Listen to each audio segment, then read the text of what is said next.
जी हाँ, बिल्कुल। अभी मैं नेतन्याहू के मैं वो एक प्रेस कॉन्फ्रेंस सुन रहा था, उसमें उन्होंने सेट की, ऑल्दो ही सेट कि मैं जब वो वापस जा रहे थे जहाज पे थे तो he called me and he brief me accordingly. लेकिन ये बताया जा रहा था दरमियान जब बातचीत हो रही थी उसके दरमियान भी उसकी कॉल आई थी कि वो उन्होंने अपना व्यू पॉइंट दिया था, स्पेशली लेबनान के बारे में उन्होंने बात की थी कि हम इससे पीछे हट नहीं रहे, हम ये करने जा रहे हैं, और बाकी जो चीजें उन्होंने डिस्कस की होगी। तो वो तो इसमें शक नहीं है, स्पॉइलर भी है, फिर प्रेशर भी है। देखा ना जो प्रेसिडेंट ट्रम्प के ऊपर जो बहुत सारे वजूहात है कि एम्बेसडर साहब सब बेहतर समझते हैं कि जूश लॉबी, अभी मिड टर्म इलेक्शंस होने जा रहे हैं तो वो भी प्रेशर उनके ऊपर बहुत ज्यादा है। अगर कुछ वो जाते हैं फिर एप्स्टीन फाइल पे भी जिक्र आता है, बहुत सारे मसाइल हैं। और सेकंड चीज जो है, टेलीफोन कॉल इन्हीं की थी, और सेकंड जो है वो लोकेशन की बात है। देखिए पाकिस्तान इस पूरे प्रोसेस में है एमर्ज ए कंट्री कि जो एक ट्रस्ट था हमारा, ईरान के हमारे ऊपर ट्रस्ट था, खलीजी ममालिक का हम पे ट्रस्ट था, अमेरिका का हम पे ट्रस्ट था। सो देयर फॉर हम भी प्रोवाइडेड द शॉर्टेस्ट और नियरेस्ट पॉसिबल ईरान के लिए थी। एंड जेडी वेंस अगर 16 घंटे की फ्लाइट लेके आ सकता है तो इसके मतलब है यहाँ पाकिस्तान में इंपॉर्टेंस थी। सो देखें ना, पाकिस्तान अब एमर्ज किया हुआ है, इस्लामाबाद एक न्यूट्रल प्लेस के तौर पर एमर्ज हुआ है, हम्म। एक ऐसा bridge, as a place which can act as a bridge for peace, वो इसमें हुआ है। सो पाकिस्तान का जियो स्ट्रेटेजिक प्रोफाइल भी बढ़ गया है, क्रेडिबिलिटी भी बढ़ गई है, और लोग आप पे ट्रस्ट करते हैं, आप पे नाम लेते हैं, सब जगहों पे आप भी आपका शुक्रिया अदा कर रहे हैं जो आपने सीज फायर करवाया, जो क्रेडिबिलिटी आपने अर्न की है। सो मोस्ट इम्पोर्टेंटली मुझे लगता है कि जो पॉइंट 2.0 जो बातचीत होगी इस्लामाबाद में होंगी, और इंशाल्लाह मेरे ख्याल में बिहाइंड द सीन आप देखें बहुत सारे लोग बताया जा रहा है कि काफी लोग पीछे बैठ रह गए थे, उनके साथ भी बातचीत बिहाइंड द आप समझ ले सीन बातचीत होती रही है, और ईरानियन डेलीगेशन तो लास्ट में गए हैं। तो हम उम्मीद रख सकते हैं कि बेहतरी के आसार हैं, और अगेन इंशाल्लाह ये पाकिस्तान ही होगा कि फाइनल इन चीज़ों को कंक्लूड भी करवाएगा। ठीक है, एवीएम साहब, आप भी यही समझते हैं कि पाकिस्तान ही होगा जो फाइनल करेगा और पाकिस्तान का वेन्यू ही होगा जहां पर डिसाइड होगा?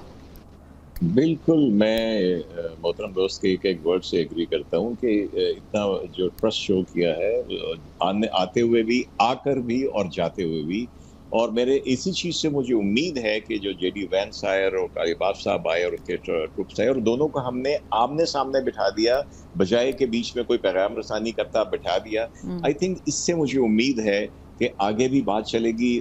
कुछ इंडिकेटर्स हो सकते हैं कि हमारे प्राइम मिनिस्टर या डिप्टी प्राइम मिनिस्टर या फील्ड मार्शल अगर दाएं बाएं जाते हैं इन्हीं दोनों के बात करने, तो वो एक बड़ा आई थिंक पॉजिटिव होगा। लेकिन पूरी तरह एग्री करता हूँ कि इस अगला वेन्यू भी होगा तो पाकिस्तान ही होगा। लेकिन अभी जब हमने देखा, जिस कॉल का भी जिक्र किया, तो इससे तो जाहिर है कि नेतन्याहू इन्फ्लुएंस किया इस पूरी प्रोसेस में। तो इस चीज़ की क्या गारंटी है कि पाकिस्तान जब दोबारा कोशिश कर रहा है तो फिर इन्फ्लुएंस नहीं करेगा इजराइल? देखिए, एक मेरे ख्याल में अमेरिका के ऊपर, ट्रंप के ऊपर इंटरनल प्रेशर्स बहुत ज़्यादा है।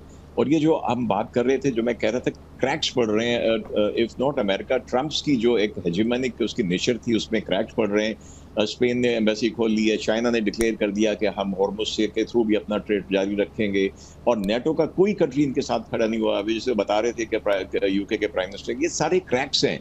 और अगर सोशल मीडिया में देखता हूं तो मैं इतनी ज्यादा मैंने अमेरिकन लोगों की तरफ से ज़ायनिस्ट रजीम और इनके खिलाफ मैंने कभी नहीं देखा जो इस वॉर में है। तो आई थिंक ये सारा प्रेशर भी ट्रंप को, अल्टीमेटली उसने तो सदर बनना है या जेडी वैंस ने अमेरिका का बनना है, तो local pressures I think end of the day will prevail over the Zionist lobby. ठीक है, आप भी ब्रिगेड साहब यही समझते हैं कि जो ज़ायनिस्ट इन्फ्लुएंस है उसे ओवरकम कर लिया जाएगा, और पाकिस्तान की, क्योंकि डायरेक्ट तो है नहीं इस वक्त इस लॉबी के साथ कोई ना बातचीत है, ना गुफ्तगू है, ना एक्सेप्टेंस है, तो फिर पाकिस्तान डायरेक्टली जो कोशिशें कर रहा है वो कामयाब हो जाएंगी?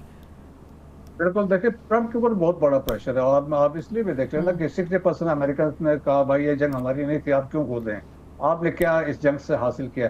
सो ये अभी जो बातचीत करके जो पीछे हटे, तो इनको एक ऑलमोस्ट सेफ एग्जिट मिल गया है एक हिसाब से। जो अल्टीमेटम वो देता रहा था कि मैं सिविलाइजेशन को खत्म कर दूंगा, तो वो they were looking for a safe exit, कोई बातचीत हो जाए, को उसको प्रोलॉन्ग कर ले, और फिर देखिए मिड टर्म इलेक्शंस भी होने, इनकी अपनी अप्रूवल 33% पे आ गई है।